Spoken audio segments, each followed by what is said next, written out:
मोदी जी और उनके जितने भी सहयोगी दल है वो बिल्कुल नहीं चाहते कि जाति जनगणना हो। वो ये कहते हैं कि ये तो गरीबों की एकता तोड़ने की, समाज को जातियों में बांटने की बात है। भारतीय समाज पिछले 2,500-3 हजार साल से जातियों में बटा ही है।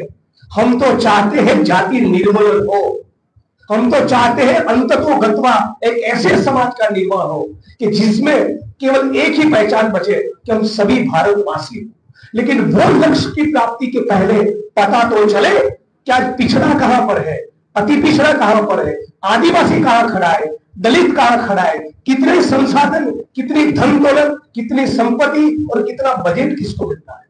यहां की सरकार ने भी राहुल जी, खड़गे जी और कांग्रेस पार्टी के बार बार लगातार जाति जनगणना कास्ट सेंसस का सवाल उठाने के बाद यहां पर भी एक सर्वे करवाया। लेकिन सर्वे का तात्पर्य यह था कि सर्वे में जो निकल कर आएगा कि गरीबी का निर्मूलन होगा, उस दिशा में कोई काम नहीं हुआ। और यह भी कहा था कि आरक्षण की कैप को हटाकर रिजर्वेशन को बढ़ाया जाएगा। लेकिन पटना हाईकोर्ट में जब इस मामले को लेकर पिटीशन फाइल हुआ तो यहां की सरकार ने बहुत ही कमजोर, ढीले ढाले तर्क दिए। मतलब कि नहीं, हमने तो कास्ट सर्वे करवाया था, इस प्रकार का पॉलिटिकल बेनिफिट मिले, लेकिन सही मायनों में कोई काम न हो। और अभी पार्लियामेंट में ऑन रिकॉर्ड ये खुलासा हुआ है। पार्लियामेंट में हमारा social justice welfare department on record ये कह रहा है कि हमारे पास तो मामला पहुंचा ही नहीं, ये तो हमारा क्षेत्र है ही नहीं, ये तो यहाँ की सरकार का विषय है। सरकार कह रही ये तो केंद्र की सरकार का विषय है। मतलब कि डबल इंजन की सरकार, दोनों मिलकर नीतीश जी और मोदी जी पूरे प्रदेश के, पूरे भारत के, पूरे बिहार के दलित, आदिवासी, ओबीसी को मूर्ख बना रहे हैं। जिस प्रकार से एनएसयूआई यूथ कांग्रेस के नेतृत्व में चली पलायन रोको, नौकरी दो, रोजगार दो यात्रा को जिस प्रकार से कवरेज किया, आज गुजरात का युवा भी इस बात से अवगत है कि बिहार में एक ऐतिहासिक जबरदस्त यात्रा हुआ। आज इस प्रेस कॉन्फ्रेंस के माध्यम से कास्ट सेंसस, जाति जनगणना के कुछ बिंदु पर मैं बात रखना चाहता हूं।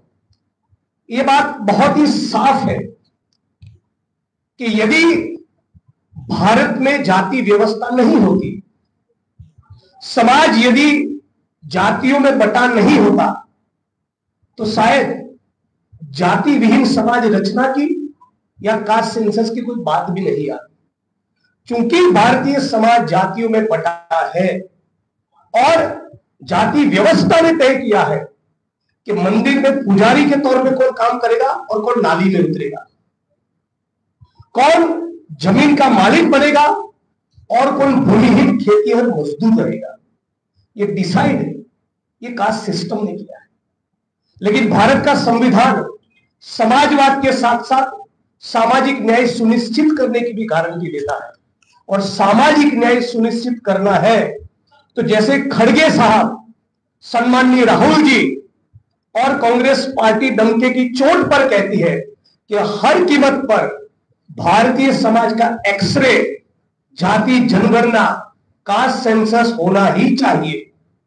बिना कास्ट सेंसस से यह पता चलेगा ही नहीं कि आज भारत में दलितों की क्या परिस्थिति है, पिछड़ों की क्या दशा है, अति पिछड़ों की क्या दशा है, डीएनटी, मुस्लिम, आदिवासी, दलित ये कहां खड़ा है, उनके पास कितना धन है, उनके पास कितनी संपत्ति है, उनको कितने ठेके मिलते हैं, उनकी कितनी नौकरियां मिलती है, मीडिया में कितने लोग हैं, ब्यूरोक्रेसी में कितने लोग हैं, न्याय तंत्र में कितने लोग हैं, ये बिना कास्ट सेंसस के पता चलेगा ही नहीं।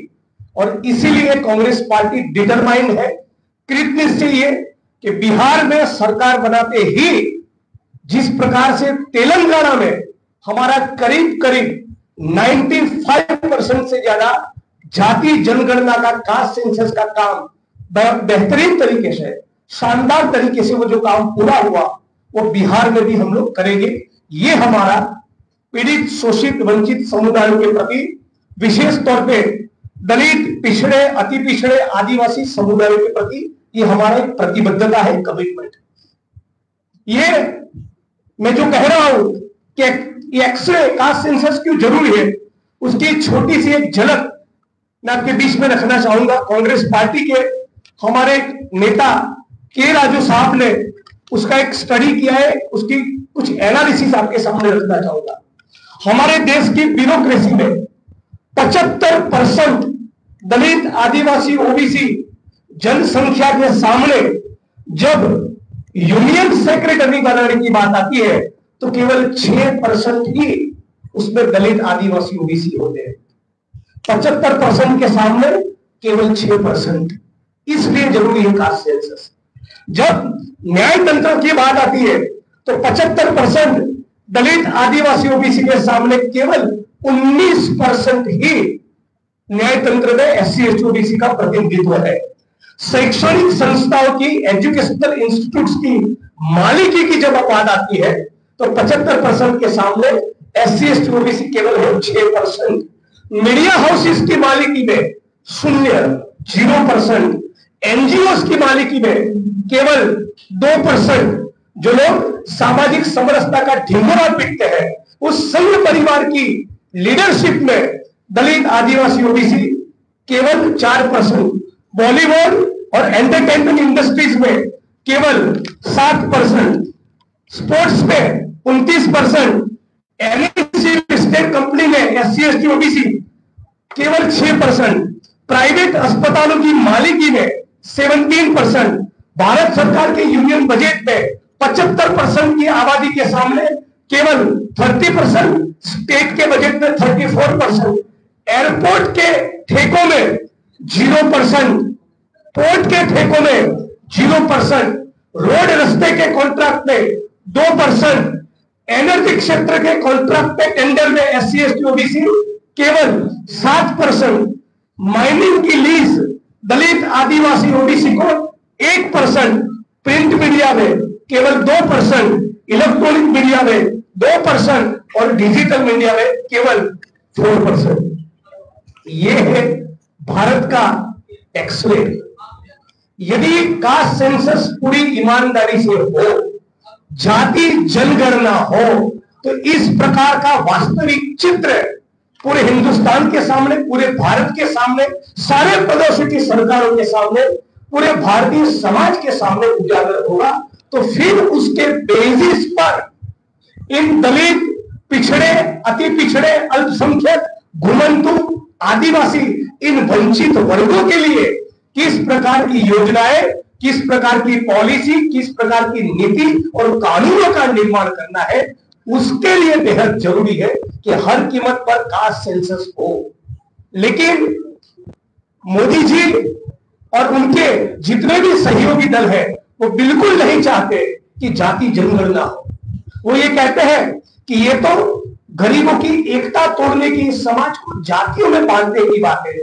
भारतीय समाज पिछले 2,500-3 हजार साल से जातियों में बटा ही है। हम तो चाहते हैं जाति निर्मूलन हो। हम तो चाहते हैं अंततोगत्वा एक ऐसे समाज का निर्माण हो कि जिसमें केवल एक ही पहचान बचे कि हम सभी भारतवासी।